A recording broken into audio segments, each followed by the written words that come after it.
Magandang araw, sambayan ng Pilipino. Magandang araw, mga kababayan. Kasama niyo po ngayon si Ka Eric sa isa na namang episode ng ating Balita at Talakayan.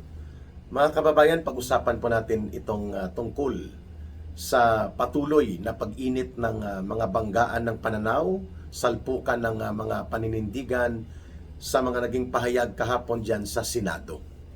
May kaugnayan pa rin po ito sa pag-abuso at paglusob ng NBI at pananakit di umano laban sa isang aktibo na senador ng Republika ng Pilipinas sa katauhan ni Senator Bato de la Rosa at ang questionably bogus at di umano gawang rekto na uri ng warrant of arrest na bitbit ng isang impostor na sheriff daw siya ng ICC o ng International Criminal Court, pero wala naman siyang appointment papers at nag-aasta na process and warrant server na para sa dayuhang bansa, no? Ganon kataksil itong taktika na ginawa nila Trillanes at ng NBI dyan sa Senado.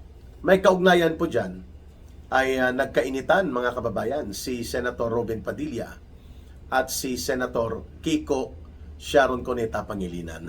Kompleto, no? Ang haba ng pangalan eh. Hindi naman mananalo yan bilang senador kung hindi niya binitbit at ginamit na pangdagdag pogi points niya sa kanyang kampanya ang Sharon Cuneta factor, no? Mga kababayan, nilampaso nga yan sa one-on-one na pagpapatakbo niya nung mag-vice president candidate siya noong 2022, no? Kaya siguro masakit ang loob niya. Ano ba ang pinagbanggaan ng mga pananaw at paninindigan nila Senator Robin Padilla at nitong Kiko Pangilinan? Una, nagkaroon po ng parang privilege speech niya yata yun, ano, na nakita kong clip doon sa video na kumakalat sa media, sa social media. Iginigiit ni Senator Robin Padilla na ipagtatanggol dapat ng Senado ang integridad, dangal at ang kanyang kalayaan bilang isa sa haligi ng sangay ng lehislatura sa ating gobyerno. Yung legislative or ang tinatawag na parliamentary and legislative independence ng Senado ay dapat pinoprotektahan ito. Lalo pa kung dayuhan at banyaga na puwersa ang nais mangialam o itutulak ng mga lokal na alipores at kasabwat ng banyagang puwersa like ang ginawa ni Trillanes at ng NBI na nakipagsabwatan sa ICC indirectly or directly, bahala magpaliwanag dyan si Trillanes at ang NBI dahil walang court order ng local court, hindi dumaan sa proseso ng nakatakda sa saligang batas at sa rules na promulgated ng ating Korte Suprema, basta na lang lumusob itong impostor na sheriff ng ICC. Sheriff, di ba? Yun ang nagsuserve ng mga writ, ng mga order ng court. Sheriff ang tawag doon yan. Pero wala naman siyang appointment papers. Nag-aasta lang na sheriff. At mukhang siya pa ang boss ng NBI na mga lumusob sa Kongreso, sa Senado, nung oras na yon, nung May 11. Si Trillanes, no? So, ang punto de vista ni Senator Robin Padilla, hindi natin pinapayagan dapat dito ang ganong kalapastanganan na dinumog at ginamitan ng puwersa, pambabara at pambabastos si Senator Bato de la Rosa habang siya po ay papasok sa Senado, sa loob mismo ng building at papunta sa session hall. Yan ay malaking kalapastanganan. Lalo pa na nagpalubha sa paglapastangan at katarantaduhan na ginawa nila Trillanes at ng NBI doon sa Senado ay ang bitbit nilang bogus na papel. Kung si Attorney Harry Roque pa sa panayam namin ni Ma'am Lorraine Badoy sa kanya sa Bigwas ng Agila program namin, yan po ay pangpunas sa wet packs, no? Pangbasurahan ang bitbit ni Trillanes at lalo pa bitbit ito ng isang kolokoy at lokoloko na nag-iimpostor na kunwari siya ay may papel sa ICC in behalf of the Marcos administration. So, bakit ganon ang pananaw ni Senator Robin Padilla? May tatlong bagay akong nakuha doon, mga kababayan. Una, ang ICC ay bogus entity. Simula noong 2019, March, wala na po tayong treaty obligation o anumang ugnayan sa ICC. Kinilala din po yan ni Marcos Jr. in his first 2 years in office. Or sa kulang-kulang 2 taon, yun ang kanyang posisyon. We have nothing to do with ICC. Ganon din po si Boying Rimulya when he was still the DOJ Secretary. Sinasabi niya, wala tayong pakialam sa ICC, hindi sila pwedeng mag-conduct ng kanilang activities sa Pilipinas related to their function bilang isang international tribunal dahil wala na tayong treaty obligation sa kanila. Malinaw po yan sa maraming interview in public statements released both by Marcos Jr. and his former DOJ Secretary na ngayon ay ombudsman na si Boying Rimulya. Subalit, ano bang ginawa ni Boying Rimulya? Inamin niya na 2-3 beses na nagmi-meeting sila ng patago, palihim at illegal. Illegal po yun. Dahil wala nga tayong treaty obligation sa ICC, si Trillanes ang facilitator, kasama niya ang mga ICC investigators and panel of representative ng ICC prosecutors at pumapasok sa Pilipinas. At sabi nga ng 18 former soldiers, diniliberan sila ng converted cash mula sa 100 million naging $2 million mahigit. Okay? So malinaw po ang binabanggit ni Senator Robin Padilla. Itong pangingialam ni Trillanes at ng NBI at bit-bit nila ang bogus na dokumento na hindi na na-validate, no? Hindi dumaan sa court validation, hindi dumaan sa scrutiny ng Department of Foreign Affairs at Department of Justice, and una sa lahat, ito ay hindi dapat ini-entertain. Ginamit nila yon na cover para dumugin at damputin ng illegal si Senator Bato de la Rosa mismo sa loob ng building ng Senado. Yun pong punto ni Senator Robin Padilla.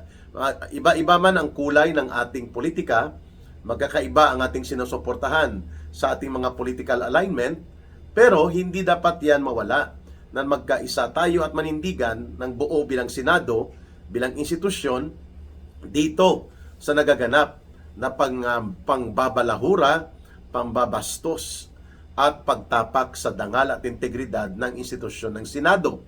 Yun ang punto niya, mga kababayan. Tama po yun.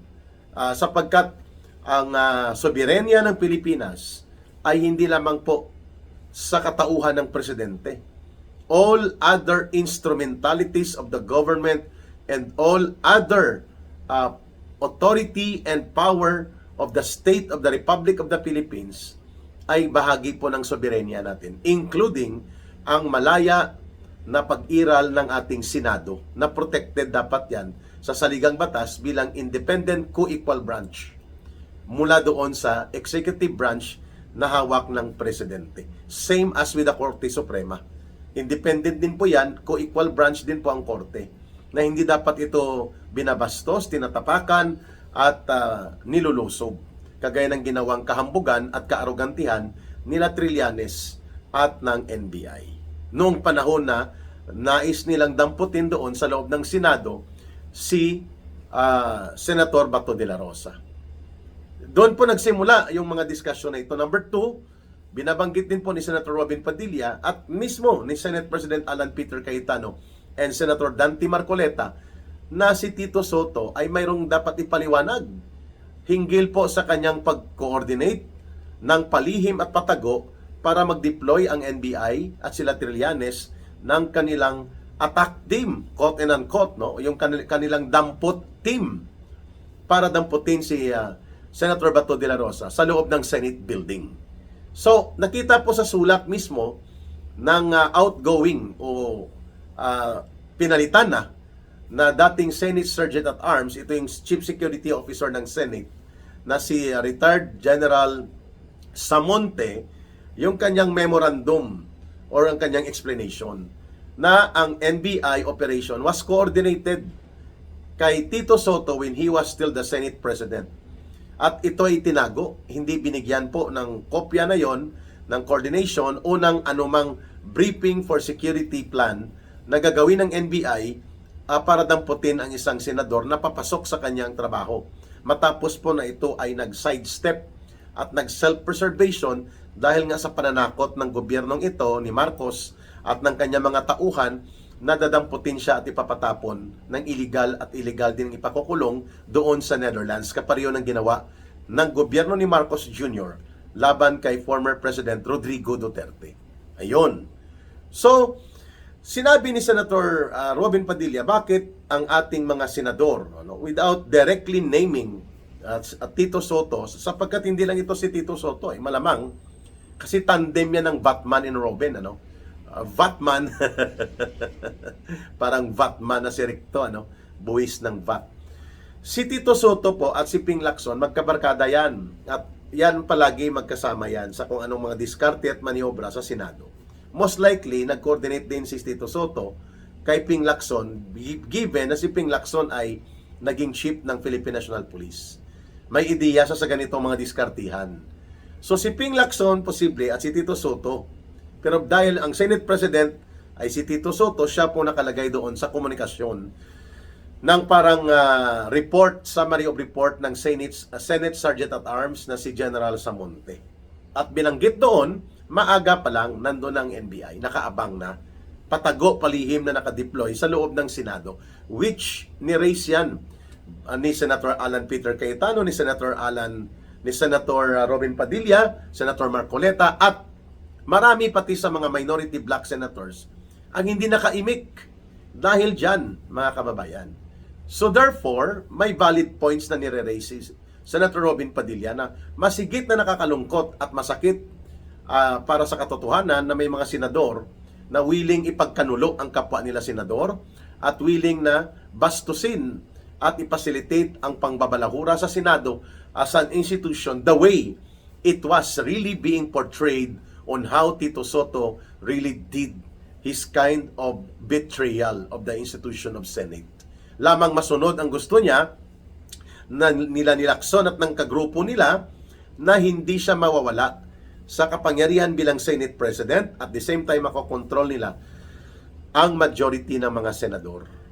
So kita nyo kung gaano kagahaman sa kapangyarihan si Tito Soto kasi plano nila na dudurugin talaga si Sara Duterte sa Senado. Kung hindi man nila masiguro na makukuha ang 16 senators na boboto, at least sa proseso ng pag-convict ni Sara Duterte, at least sa proseso ng trial ay dudurugin nila at pipilit-pitin si Sara Duterte the way it was done sa mini kangaroo court ng Committee on Injustice na ginawa doon sa kabulastugan sa House of Representatives. Ayun.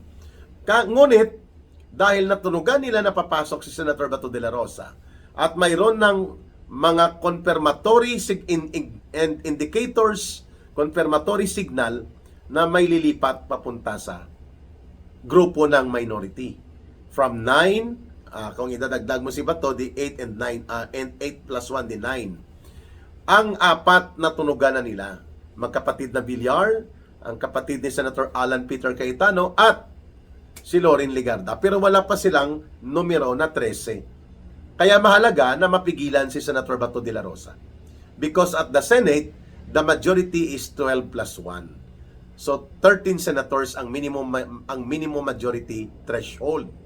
Para magkaroon ka ng majority position and you can control the leadership sa Senate and mga committee chairperson assignment at ang pagpapatakbo ng Senado ay makukuha ng Senate President, you have to have 13 senators voting openly and physically present dyan sa plenary ng Senado. So kulang ng isa. Kaya nga minaniobra ni Tito Soto at most likely kasama dyan si Ping Lacson. Hindi pwedeng hindi kakotsaba dyan si Ping Lacson ni Tito Soto because that is how they work together as ayon sa mga observation, they are acting more like as special agents ng Malacanang rather than acting to be the leaders of the Senate. Ayun. So yun ang nangyari. Ngayon sa kalagitnaan ng mga diskusyon na to ay naghapag ng resolusyon itong 5 kulukoy na senador, no? Si Tito Soto, si Ping Lacson, si Kiko Pangilinan, Ontiveros, may isa pa, I think Bam Aquino, that they are urging, pinapanawagan nila na mag-surrender voluntarily si Senator Bato de la Rosa para sa ICC, serving ng ICC warrant of arrest. Di ba kalokohan yon? Bugos nga ang ICC. Impostor si Trillanes. At malamang peke ang warrant of arrest na yon dahil walang validation yon. at walang confirmatory of the document existence sa Department of Foreign Affairs, sa Department of Justice, at lalo na po sa competent Court of National Jurisdiction of Judicial Authority. Ayun. So, klaro na si Tito Soto at sila Ping Lacson at sila Pangilinan ay nais pa rin nilang ipadampot si Senator Bato de la Rosa. Kasi pag ipapadampot si Senator Bato de la Rosa, -1 yon. Although there will be no majority-minority dahil magta-tie up yon, pero mukhang ayaw nang sumama ni Mig Zubiri at ni JB Ejercito, kulang pa rin po sila Tito Soto. But at least masabotahin nila ang majority numbers dito sa side nila Senator Alan Peter Cayetano and the rest. Yun pong plano Pero tinutulan po ng majority ng mga senador itong kulukoy at bulastog na uri ng resolusyon nila Kiko Pangilinan, at doon na nagkasagutan. Kasi nagpapaliwanag si Kiko Pangilinan. And then mag-intervene din si Senator Robin Padilla, kasi nakatayo pa sa floor si Robin Padilla. Ang nagpipreside ang Senate President Pro Tempore na si Senator Loren Legarda. Ay ngayon, ang nangyari ay sumigaw o sinigawan ni Kiko Pangilinan si Senator Robin Padilla. I still have the floor! Ganun siya, no? Siguro dala na ng bugso ng damdamin niya, kasama na doon ang kanyang swerte ka lang, nauna ka kay Sharon. Alam naman natin po, muntik na magpakasal si Sharon Cuneta at si Senator Robin Padilla nung kabataan nila. Muntik na rin yan magpakasal si Senator Robin Padilla at si Chris Aquino noon. Kaya nga nag-showdown yan sila ni Richard Gomez, ni Congressman Richard Gomez, sa loob ng compound ng Malacanang noon. At sinaway at sinita daw sila noon ni Cory Aquino. So itong si Sharon Cuneta, muntik na magpakasal yan kay Robin Padilla. Siguro yung bugso ng damdamin ni Tito Soto, kasama doon ang kanyang naalala na mas nauna si Robin Padilla kay Sharon Cuneta. Ang politika at showbiz sa Pilipinas, talagang naghahalo yan, parang halo-halo ng Chowking. Mayroon ka ng leche flan, may ice cream. Okay? So mga kababayan, sumigaw, mataas ang boses ni Kiko Pangilinan. Kaya pumustura si Senator Robin Padilla, Sabi niya, pwede ba? May rules ba dito tayo na ang isang senador ay sisigawan niya ang kapwa senador? So uminit ang tensyon, At binrake po ni Senator Loren Legarda ang nag-recess. And then nung makikipagkamay na si Senator Kiko Pangilinan Cuneta o Sharon Cuneta, hindi tinatanggap ni Senator Robin Padilla ang kanyang kamay. Aligagang-aligaga si Senator Robin Padilla na parang gusto niyang sapakin sa panga itong si Kiko Pangilinan. Nagpipigil lang siya dahil sa loob sila ng Senado at senador na siya. Yan ang ginawa niya noon kay Richard Gomez, Sinapak niya sa harap ni Rudy Fernandez na yung hindi talaga siya mapakali na sinigawan siya. Ako din, kung sisigawan ako, hindi rin ako papayag ng gano'n. Hindi ako sanay na sinisigawan at binubuli ka ng parang harap-harapan, So, yun po ang nangyari. But it was not personal, ito po ay dahil matindi po at malakas ang paninindigan ng majority senators na dapat kondinahin ang ginawa nila Trillanes at ng NBI, kondinahin ang pangihimasok ng ICC sa integridad at soberenya ng bansang Pilipinas bilang malayang bansa, kondinahin din po at sitahin yung ginawa nila Tito Soto na palihim at patago na pataksil na pina-operate ang NBI at kinakonsyaba nila ang dating Senate Sergeant at Arms Officer or Senate Security Officer para malusot ang mga taga-dampot team laban kay Senator Bato de la Rosa. So, marami pa tayong makikita na ganitong mga kaganapan sa Senado. Pero ang ikinatutuwa natin mga kababayan, that with the realignment of new majority forces and new Senate leadership sa nangyari nung nakaraang Lunes o nung nakaraang May 11 ay malinaw na mayroon pong tatayo laban sa pang-aabuso ng gobyerno ni Marcos Jr. kung hindi man kaagad solid pero may sisita at may pupuna. Halimbawa, itong ginawang kabulastugan ng NBI as if sila ang mas superior pa, ang dayuhan na peke at questionable dokumento over and above than the institution of the Senate. At pati itong si Trillanes ay nag-aasta na mas superior pa siya kaysa NBI dahil siya ang nagkukumpas ng operations. Magkano kaya ang talent fee ng impostor na sheriff ng ICC? Yun ang tawag sa kanya ni Senator Amy. Hindi ko alam, may sheriff na pala ang ICC sa Pilipinas. Isang Pilipino pa na nagpapakilala na parang siya ang pinaka-autoridad ng ICC sa Pilipinas. Sheriff ha. There's a sheriff in town, mga kababayan. At ang pangalan niya, Trillanes. Pero bogus ang papeles, walang maipakita.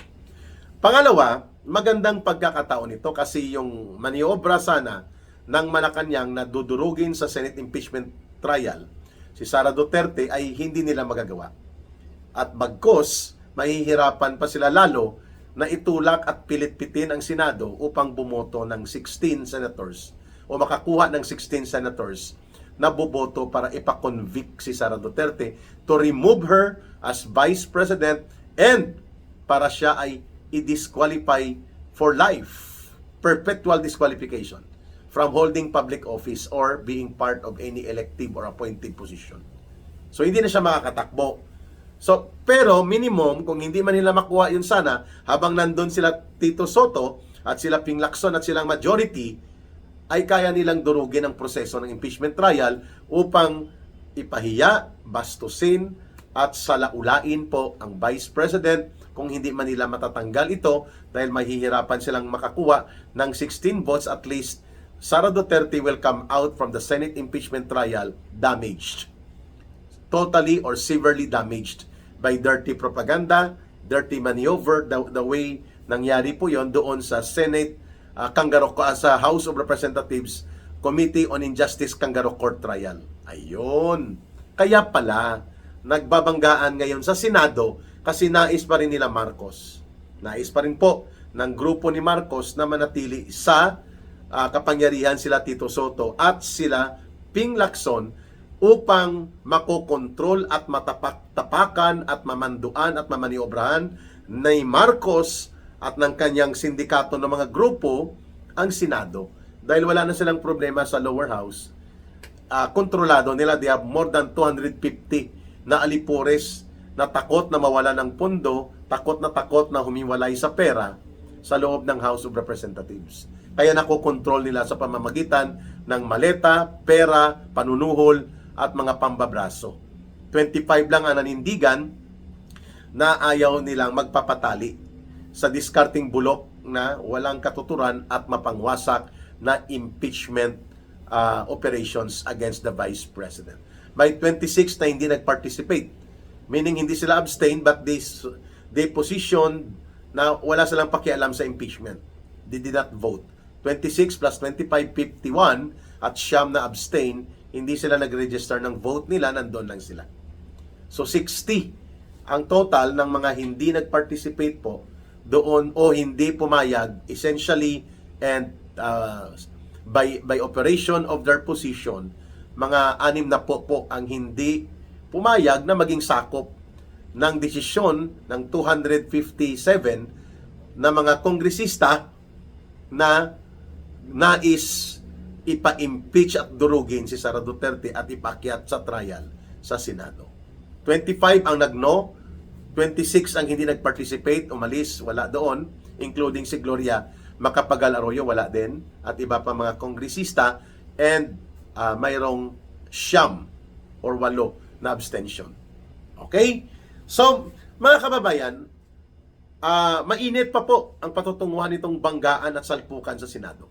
Lalo na kung bubuksan muli ang Senate Blue Ribbon Committee, at ang pagkakaalam ko, it's already done deal. Maibabalik ito kay former chairperson ng Committee on Blue Ribbon ng Senado at kritiko ni Lacson at nila Soto sa mga posisyonan ng mga issue sa loob ng Senado, si Senator Rodante Marcoleta.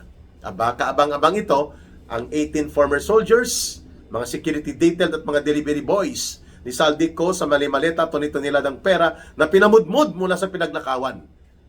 hindi lamang sa flood control projects, ay magsasalita sa harap ng Senado, sa harap ng sambayanang Pilipino. At ang mga diskaya, pwedeng ipatawag, si Saldico pwedeng mag-testify via online.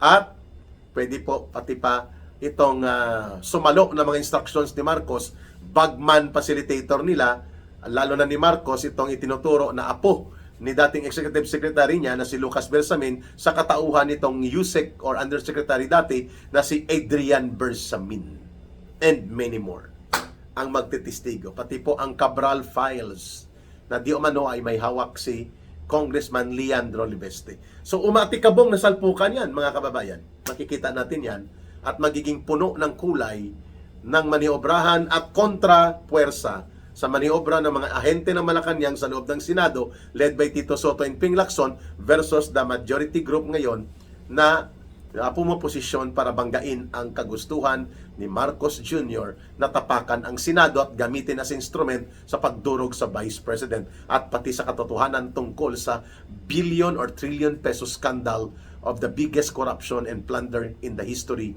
of the Philippine modern political history. Abangan, mga kababayan, magbabalik po ang Balita at Talakayan with Ka Eric, and don't forget to like, share, and promote our videos in our channel, pati po ang Bigwas ng Agila. Mahalin po natin ang bansang Pilipinas, walang ibang magmamahal nito, kundi tayo ding mga Pilipino.